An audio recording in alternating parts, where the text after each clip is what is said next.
Video తీస్తున్నాను గలా తీయమంటే ముందుకు వెళ్ళు.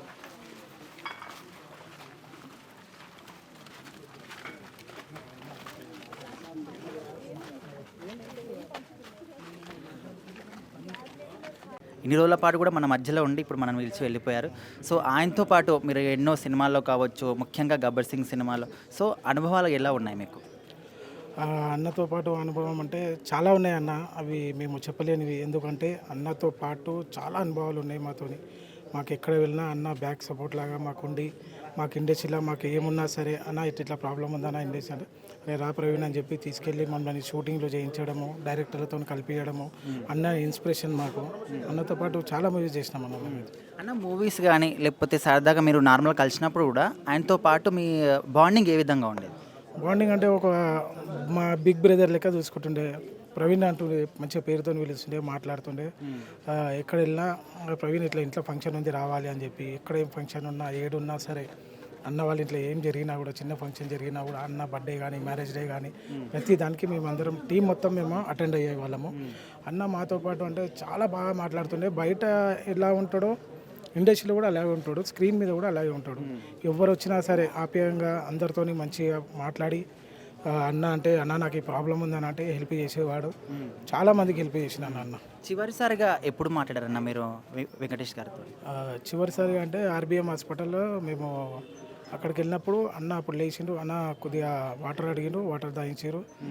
అప్పుడు చూసిండు, ఇట్లనే చాలాసేపు చూసిండు. చూసి అన్న ఎవరన్నా ఏ ప్రవీణ్ బాగున్నావా అన్నాడు.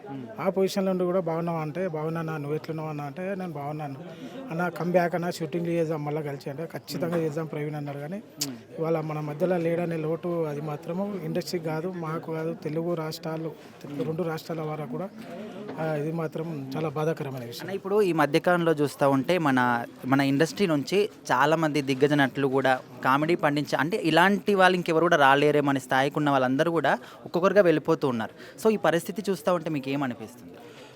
చాలా బాధాకరమైన విషయం అన్న.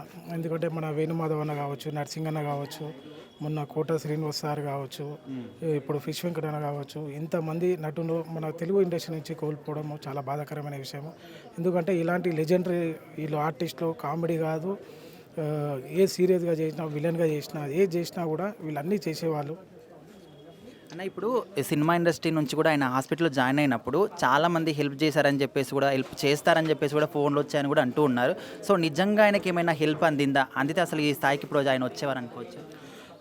హెల్ప్ అంటే హెల్ప్ అయితే అందింది. విశ్వక్సేన్ గారు ఇంకా చాలామంది వచ్చారు, చిన్న చిన్న హీరోస్ కాదు అందరు వచ్చారు. మన దిల్రాజు గారు పిఏఎస్ఆర్ కూడా వచ్చి మాట్లాడి మేము ఉన్నాము, వెంకటన్నకి ఏం ప్రాబ్లం ఉన్నా మేము చూసుకుంటాం అని చెప్పి మంచి ఇంట్లోకి అందరికీ హామీ ఇచ్చి వెళ్ళారు.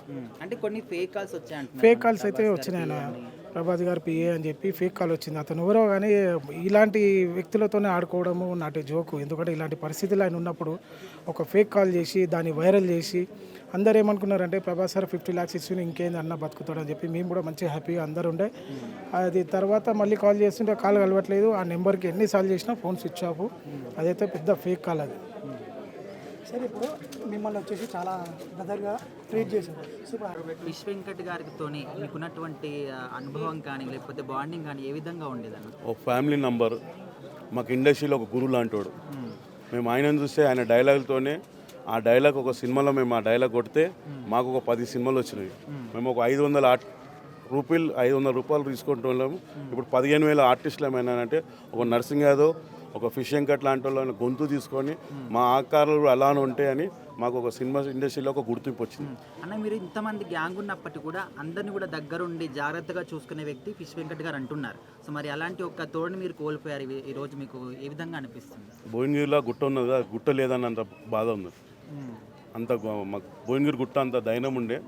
ఆ బాధ అయితే మాకు 100% ఇండస్ట్రీలో ఎవరితో ఎలా మాట్లాడాలి, ఎలా డైరెక్టర్ని ఎలా కలవాలి, ఈయన తీసుకుపోయి ఒక డైరెక్టర్ని కలిసి మా తమ్ముళ్ళు కూడా చెప్పు డైరెక్టర్ని అడగడము చాలా మాకు ఇండస్ట్రీలో పెద్ద లోటు. మాకు గబ్బర్ సింగ్ టీం అనేది చాలా ఒక మంచి ఫేమ్ వచ్చిన పేరు.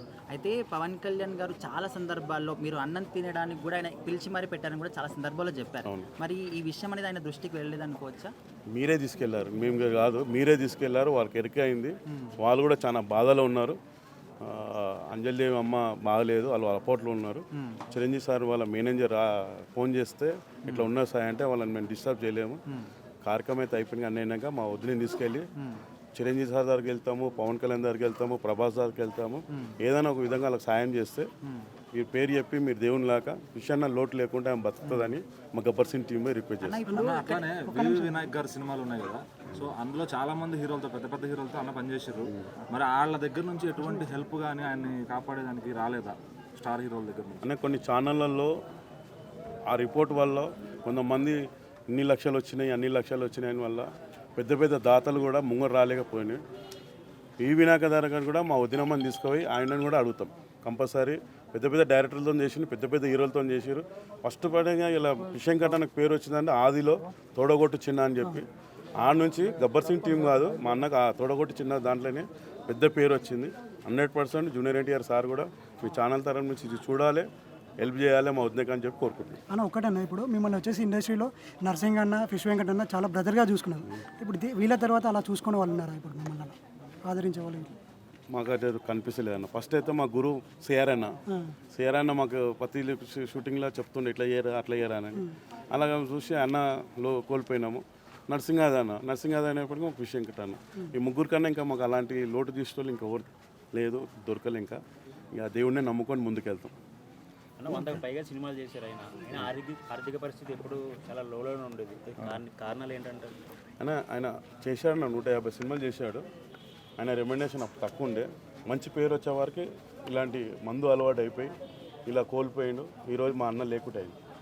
ఎవరైనా సాయం చేసి ఉంటే ఆయన కొన్ని రోజులు ఉండే అవకాశాలు ఉండే అంటారు.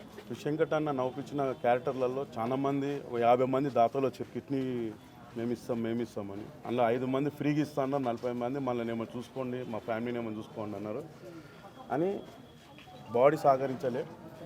బాడీ సహకరిస్తే మేము అనుకున్నాము ఈ హాస్పిటల్ నుంచి ఇంకో హాస్పిటల్ అయితే 100% మా అన్న 6 సంవత్సరాల నుంచి 10 సంవత్సరాలు బతాడు అనుకున్నాము. సాయపడ్డారు కొద్దిగా హీరోలు గారు కూడా పెద్ద వచ్చారు.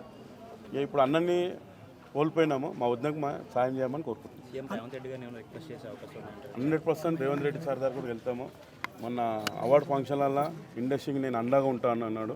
మాకు ఇప్పుడు వెంకట్ అన్న అండగా ఆయన లోటు మా వద్దకు ఏదన్నా ఇప్పుడు ఉన్న ఇల్లు కూడా 5 లక్షలకి గిరిగి పెట్టేశారు. అది ఏదైనా సరే ఆయనకు ఒక డబుల్ బెడ్రూమా లేకపోతే మీ గవర్నమెంట్ తరఫు నుంచి ఏదైనా ఫండా ఏదైనా చేయాలని మా గబ్బర్ సింగ్ కోరుకుంటున్నాం. అన్న ఇప్పుడు హాస్పిటల్లో ఉన్నప్పుడు మాట్లాడారు కదా, మరి సడన్గా ఏమైంది? అదే బ్రెయిన్లో పసకలు కొట్టేసినాయి. ఆడికైనా బయటికి రాలేకపోయిండు. ఆ 2 కాళ్ళు బ్లడ్ది ఆ డాక్టర్ కరెక్ట్ మాకు చెప్పలేదు. అది ఆ ఇన్ఫెక్షన్ వల్ల చాలా బయటికైనా రాలేకపోయిండు. దాతలు అయితే చాలా మంది కిడ్నీ అనేది రెడీ ఉండేది. Thank you.